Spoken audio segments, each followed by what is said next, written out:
5ই আগস্টের পরবর্তীতে দেখছি আমরা ছাত্রলীগের বিভিন্ন নেতৃবৃন্দ কিন্তু এখন ছাত্র শিবিরে বড় বড় নেতা হয়ে যাচ্ছে। বর্তমান ডাকসুর যে বিপি ক্যান্ডিডেট সাদিক কায়েম তো নৌকা নৌকা বলে স্লোগান দিয়েছে। আপনি যদি গুপ্ত রাজনীতি করেন তাহলে আপনার সংশ্লিষ্টতা তো ওপেনলি পাওয়া যাবে না, খুঁজে পাওয়া যাবে না। তার কার্যক্রম, তার ফেসবুক, তার বিভিন্ন ধরনের পোস্ট পজিশনের কারণে তার এই পোর্টফোলিওগুলো যদি অ্যানালাইসিস করা যায় তখন বোঝা যায় যে সে ছাত্র শিবিরের সাথে সংশ্লিষ্টতা আছে। ছাত্রদল কাউকে বিনা কারণে দায় দিয়ে কখনোই দায় দেয় না, কারণ ছাত্রদল একটা সবচেয়ে বাংলাদেশের ইতিহাসে সবচেয়ে নির্যাতিত একটা সংগঠন এবং তারা বিভিন্ন বিশ্ববিদ্যালয়ে মুক্ত গণতান্ত্রিক চর্চায় সকলকে সমান অধিকার বাস্তবায়ন করার লক্ষ্যে কিন্তু কাজ করে যাচ্ছে। সেই ক্ষেত্রে কাউকে দায় দিয়ে দেওয়াটা, যার দায় মুক্তি করে এটা কোনো সুযোগই নাই।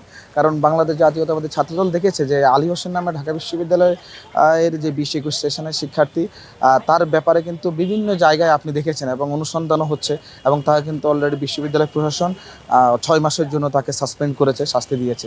এবং তার ফেসবুক এবং তার অ্যাক্টিভিটিস কার্যক্রম দেখে কিন্তু বোঝা যাচ্ছে যে সে ছাত্র শিবিরের সাথে সংশ্লিষ্ট।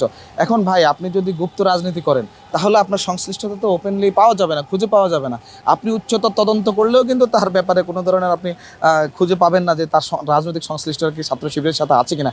কিন্তু আপনি জানেন যে ঢাকা বিশ্ববিদ্যালয়ের যে ডাকসু নির্বাচন হচ্ছে, তার কিন্তু বিপি আব্দুল কাদের কিন্তু নিজেই বলেছেন যে তার ফেসবুক এবং তার অ্যাক্টিভিটিস কার্যক্রমগুলো কিন্তু আপনার শিবিরের সাথে সংশ্লিষ্টতার পরিচয় পাওয়া যায়। তাছাড়াও বিভিন্ন গণমাধ্যম কাজ করেছে এবং তারাও কিন্তু দেখেছে তার সাথে তার ফেসবুক আইডি এবং কার্যক্রমগুলোর সাথে শিবিরের সংশ্লিষ্ট আছে বলে মনে করছে।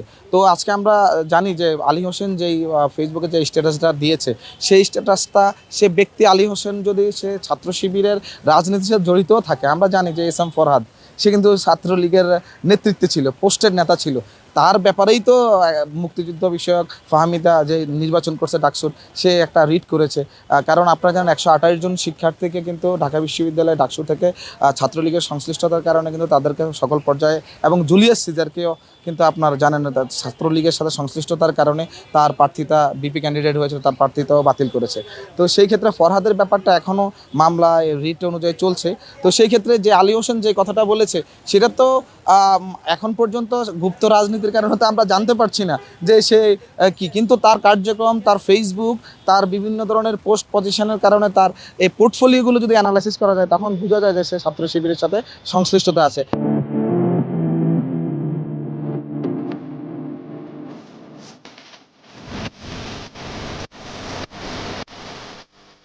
আপনি জানেন যে রাজশাহী বিশ্ববিদ্যালয়ে এরকম ঠিক একটা কাণ্ড ঘটেছে, খুঁজে পাওয়া গেছে পরবর্তীতে।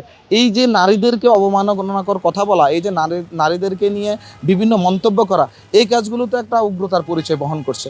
আমরা দেখেছি যে ছাত্রলীগ একসময় উগ্র সংগঠন ছিল, এখন 5ই আগস্টের পরবর্তীতে দেখছি আমরা ছাত্রলীগের বিভিন্ন নেতৃবৃন্দ কিন্তু এখন ছাত্র শিবিরে বড় বড় নেতা হয়ে যাচ্ছে। বর্তমান ডাকসুর যে বিপি ক্যান্ডিডেট সাদিক কায়েম তো নৌকা নৌকা বলে স্লোগান দিয়েছে। এস এম ফরহাদ একজন পোস্টের নেতা ছিল। তাহলে এই সার্বিক বিষয়গুলো তারা পূর্ণাঙ্গ কমিটি ছাড়ুক, তখন আমরা দেখবো কি কারা গুপ্ত নয়, তাদের পরিচয় আইডেন্টিফিকেশন আমরা জানতে পারবো। সেটা না জেনে আলী হোসেনকে যদি আমরা বলে দেই যে আমরা শিবির উপর আলী হোসেনের সংশ্লিষ্টতা আছে, বিপি প্রার্থী আব্দুল কাদের সেই কথা বলেছে, বিভিন্ন মিডিয়া বলেছে, এবং কিন্তু উচ্চতর তদন্ত হতে হবে। কিন্তু আপনি গুপ্ত থাকলে তো উচ্চতর তদন্ত করলেও আমরা তার রাজনৈতিক সংশ্লিষ্টতা খুঁজে পাবো না, কারণ তারা তো গুপ্তভাবেই রাজনীতি করতে অভ্যস্ত, গোয়েন্দা সংস্থার মতো রাজনীতি করতে অভ্যস্ত। আমি তো বারবার বলছি, ঢাকা বিশ্ববিদ্যালয়ে আপনি জানেন 2টা তদন্ত কমিটি হয়েছে, একটা ডাকসু নির্বাচন কেন্দ্রিক তদন্ত কমিটি আর একটা হচ্ছে বিশ্ববিদ্যালয় প্রশাসন কর্তৃক তদন্ত কমিটি। সেই ঢাকা বিশ্ববিদ্যালয় তদন্ত কমিটি তার রাজনৈতিক সংশ্লিষ্টতা পায়নি বলে তারা, আপনি যেটা বলছেন, আমি তো আপনাকে বললাম যে গুপ্ত রাজনীতির সাথে সংশ্লিষ্টতা থাকলে আপনি যদি নিজের পোর্টফোলিও, ফেসবুক, সোশ্যাল মিডিয়াতে সংগঠনের যে সংশ্লিষ্টতা সেটা খুঁজে না পাওয়া যায়, বিশ্ববিদ্যালয় প্রশাসনের তো আরও অনেক কাজ আছে, তারা ডিপলি তো বসে বসে সারাদিন এই কাজগুলো করবে না। তো সেই ক্ষেত্রে বিভিন্ন ছাত্র সংগঠন, আমি তো বারবারই বলছি যে একজন বিপি ক্যান্ডিডেট কিন্তু ইতিমধ্যে বলেই দিয়েছেন, আমরা বলছি, আরও অন্যান্য গণতান্ত্রিক জোটের শিক্ষার্থীরাও কিন্তু বলছে যে আলী হোসেনের ছাত্র শিবিরের সাথে সংশ্লিষ্টতা আছে। এটাকে কখনোই কোনোভাবে এড়িয়ে যাওয়া যাবে না।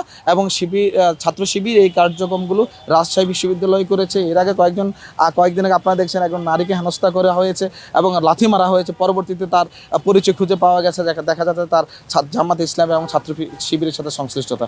তো এরকম গুপ্তভাবে রাজনীতিগুলো তো ভাই বিশ্ববিদ্যালয় প্রশাসন কেন, গোয়েন্দা সংস্থা দিয়ে কাজ করাইলো, ডিজিএফআই, এনএসআই ইউজ করলেও তো আপনি তার রাজনৈতিক সংশ্লিষ্টতা খুঁজে পাবেন না। কারণ গুপ্ত রাজনীতি তো সাধারণ শিক্ষার্থী নামটা তো এই ছাত্র শিবিরই একটা কলঙ্কিত করে ফেলেছে, সাধারণ শিক্ষার্থী দিয়ে আন্দোলন করিয়ে বিভিন্ন ইস্যুতে বিভিন্নভাবে আপনার বিশ্ববিদ্যালয় ক্যাম্পাসকে উত্তপ্ত করার চেষ্টা করেছে 5 আগস্টের পরে।